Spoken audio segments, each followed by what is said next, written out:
Barchangizga assalomu alaykum. Siz YouTube olamida Doktor Uz kanalini tomosha qilmoqdasiz. Sizlar bilan sizlarning shifokorlar Muhammad. Va'da berilgan video, ya'ni prostata bezi mana ko'rib turibsiz. Ushbu videoni biz olib sizlarga taqdim qildik. Ushbu videoda hattoki 5 ta preparatni ham aytib o'tdik. Endi bugungi video pul uchun ko'chada jinsiy aloqa qiladigan ayollar, prostitutki yoki bo'lmasam jalablar, g'al ayollar hamma har xil gapiradi. Biz sal qog'ozga o'rab popek deb gapirishga qaror qildik.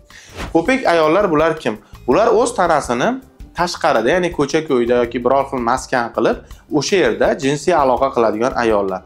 Bular bilan jinsiy aloqa qilish kerakmi, kerak emasmi ushbu savolga, bularning foyda va zararlari va ushbu popek ayollardan yuqadigan infeksiyalar haqida gaplashib o'tamiz. Xo'p, hurmatli aziz vatandoshlar, popek ayollar bilan jinsiy aloqa qilgan vaqtda yuqiladigan asosiy infeksiyalarni hozir men aytaman, editorim ekranga chiqarib beradi. Xlamidiyaz, trixomoniaz, gonoreya, sifilis, genitalniy gerpes, mikoplazma genitalium, virus papilloma человека, bundan xavflilari gepatit B yoki C, kontaktni bitovoy yo'l bilan yuqadigan yoki bo'lmasam teri-terga tekkan vaqtda qon yoki biror xil zararlar tegish oqibatida va undan ham xavflisi SPID kasalligi.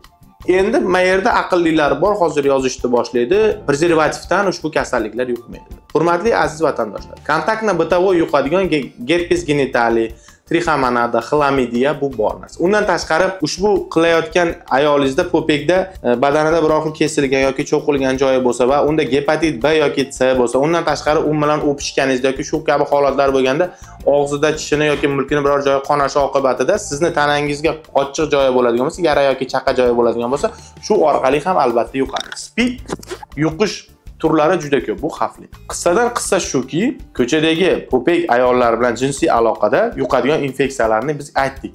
Endi bu ayol bilan jinsiy aloqa qilish qilmaslik har kimning o'zini zimmasida. Nima uchun diniy tarafini gapirmaysiz deb juda ko'pchilik kommentariyada yozyapti. Hurmatli aziz teletomoshabin, meni diniy ta'limotim yo'q. Diniy ta'limot haqida mahalla imomlaringizdan yoki mahalliy jome masjid imomlaridan borib so'rab olishingiz mumkin. Ularning diniy ta'limi bor va diniy institutlarni bitirganlik haqida hujjati bor va ular sizlarga ushbu domlalar jinsiy hayotni islomiy tarafini tushuntirib berishadi. Xo'p, davom etamiz. Azizlar, endi sizlar aytishingiz mumkin, men 2 ta prezervativ taqaman, men 3 ta prezervativ taqaman, men prezervativ taqaman, menda bunaqa demoq bo'lmaydi. Azizlar, gonoreya kasalligi va shu kabi kasalliklar qo'qqisdan prezervativ aloqa qilayotgan vaqtingizda yorilib ketib qolsa yoki sal teshikcha bo'lib qolsa yoki yirtilib ketsa ham yuqib qoladi. Undan tashqari tana-tanaga tegishi oqibatida gerpes va gerpesga oid shu kabi kasalliklar albatta yuqadi. Hurmatli aziz teletomoshabinlar, popeylarga borib 5 minutlik kayfni deb o'zingizga qo'shimcha kasallik orttirmang. Ha, aytgancha, siz popekka borganingizdan keyin sizda samoatsanki ko'tarilmaydi. Sababi siz bilan aloqa qiladigan o'sha ko'cha ayoli popek sizni qancha tez bo'shantirsa, shuncha ishi tez bitishini bilgan holda sizni tez bo'shantirib qo'yadi. Va sizda jinsiy zaiflik degan ongizga shunaqa holat paydo bo'ladi. Ya'ni tez bo'shanib qo'ydingiz-da, endi siz o'yladingiz, bordingiz, pulni to'ladingiz, kayfimni qilaman deb. Lekin siz xato ish qildingiz. Birinchi o'rinda u bilan borib kayf qilaman deb, ikkinchi o'rinda u sizni tez bo'shantirib qo'ydi va sizda tez bo'shanaman ekan degan bosh miyangizda shunaqa fikr paydo bo'ldi. Buni organizmga siz tatbiq qildingiz. Sababi inson ongida nima fikr paydo bo'lsa, bu organizmga albatta o'z ta'sirini ko'rsatadi. Undan tashqari gonoreya, xlamidioz yoki bo'lmasam trichomoniaz yoki genitalniy gerpes barchasi uzoq vaqt davomida davolanadi. Va xudo ko'rsatmasin, ba'zi infeksiyalar doimiy organizmda qolishingiz mumkin. Sizga shu narsa kerakmi? Agar siz uylanmagan bo'ydoq bo'lsangiz, ozgina sabr qilsangiz, xudo xolasa halol pok ahli ayolingiz bilan xohlaganingiz jinsiy aloqa qilasiz, faqat bitta joyga, ayol kishining qiniga. Endi undan tashqari popeklar beradigan narsa bu minet, ya'ni og'iz bo'shlig'i bilan jinsiy aloqa qiladi. Undan tashqari analniy proxodda jinsiy aloqa qiladi, ya'ni ko't teshigida. Ko't teshigi orqali gepatit B yoki C kasalligi yuqishi mumkin. Og'iz bo'shlig'ida har xil infeksiyalar bor. Bu zamburug'lar, misol uchun stomatit va hokazolar.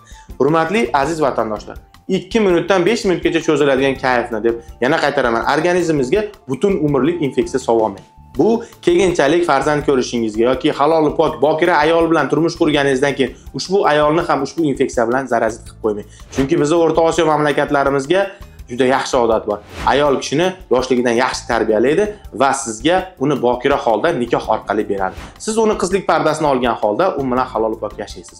Sizni mikroflorangiz, olatingiz ichidagi mikroflora qanaqa bo'lsa, xuddi shu ayolda ham xuddi shu mikroflora paydo bo'ladi. Agar sizda gonoreya kasalligi, xlamidioz, trichomonada yoki bo'lmasam jinsiy aloqa vaqtida yuqadigan infeksiyalar bo'lsa, siz buni ming davolaganingizdan qanchadir asorati qolgan bo'lsa, bokira ayolni ham kasal qilib qo'yishingiz mumkin. Shu kasallikni hisobiga keyinchalik farzand ko'rish ham qiyin bo'lib qolishi mumkin. Bundaqa harom ishlardan tiyilgan ma'qul. Hurmatli aziz vatandoshlar, jinsiy aloqa qilishdan oldin popek yoki ko'chadagi pul uchun jinsiy aloqa qiladigan ayollar bilan 2 marta emas, 3-4 marta o'ylang. Aql tarozingizga qo'ying. Sizga shu narsa kerakmi?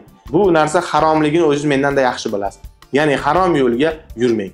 Ozgina sabr qilsangiz, Xudo xolasa hammasi yaxshi bo'ladi.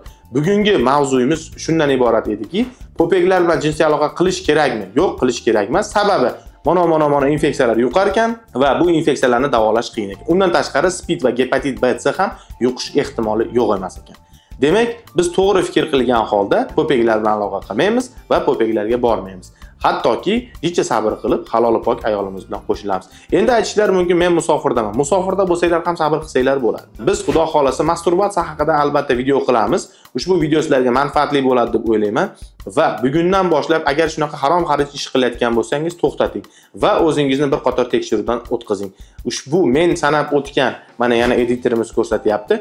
Ushbu kasalliklar sizda bormi yoki yo'qmi bilib oling. Ana undan keyin halol pok uylaning. Aytgancha azizlar, uylanishdan oldin albatta siz popekka bormaganmisiz, borganmisiz, albatta qizig'i yo'q. Bu kasalliklarga bir qator analiz topshirib, tekshirilib qo'ygan yaxshi. Undan tashqari to'rchi infeksiya, prostatani, uzisi va hokazo narsalarda ham albatta o'zingiz uchun qo'ying. Kelajagingizga va ertangi ortadigan kuningizga hech qachon befarq bo'lmang. Sizlar bilan sizlarning shifokorlar Muhammad bo'ldi. Yana YouTube olamlarida ko'rishguncha xayr, sog' va salomat bo'ling azizlar.